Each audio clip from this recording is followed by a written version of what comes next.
जय श्री राम। रामायण में रावण को अक्सर असीम बल, तप और वरदानों से युक्त दिखाया जाता है, पर बहुत कम लोग जानते हैं कि रावण की सबसे पहली पराजय किसी युद्ध में नहीं बल्कि एक स्त्री के अपमान में हुई थी। उस स्त्री का नाम था हेमा। हेमा स्वर्ग की एक दिव्य अप्सरा थी।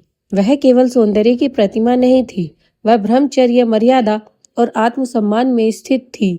कहा जाता है हेमा स्वर्ग में नहीं, पृथ्वी के निकट वनों में विचरण करती थी, जहाँ ऋषियों की तपस्या में विघ्न ना पड़े। हेमा ने स्वयं को नृत्य विलास से अलग कर संयम और साधना का मार्ग चुना था। वह मानती थी ईश्वर की देन है सौंदर्य, पर उसका उपयोग अहंकार के लिए नहीं होना चाहिए।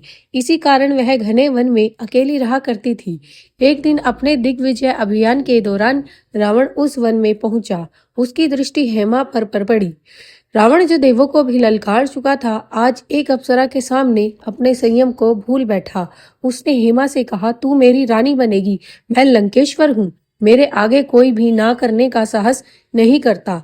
हेमा भयभीत नहीं हुई। उसने शांत स्वर में कहा, रावण, तू बलवान हो सकता है, पर स्त्री की इच्छा के बिना तेरा स्पर्श भी पाप है। रावण क्रोधित हो उठा।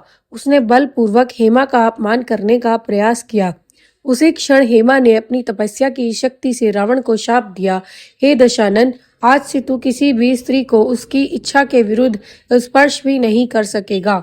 यदि तूने ऐसा किया तो तेरा सिर उसी क्षण फट जाएगा।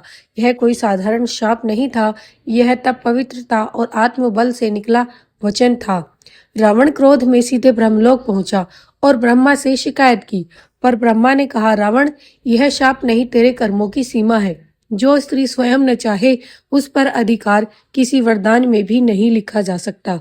इस प्रकार हेमा का शाप ब्रह्मा द्वारा भी मान्य हुआ। इसी शाप का परिणाम था कि रावण सीता माता को स्पर्श नहीं कर सका। उसने सीता को अशोक वाटिका में अलग और सुरक्षित रखा, बार बार धमकाया, पर बल प्रयोग नहीं कर पाया। यही कारण है कि रामायण में रावण सीता का हरण करता है, पर उसका अपमान नहीं कर पाता।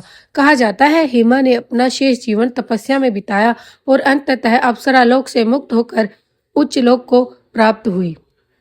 उसका नाम ग्रंथों में केवल एक संकेत में आया, पर उसका प्रभाव पूरी राम कथा की दिशा बदल गया।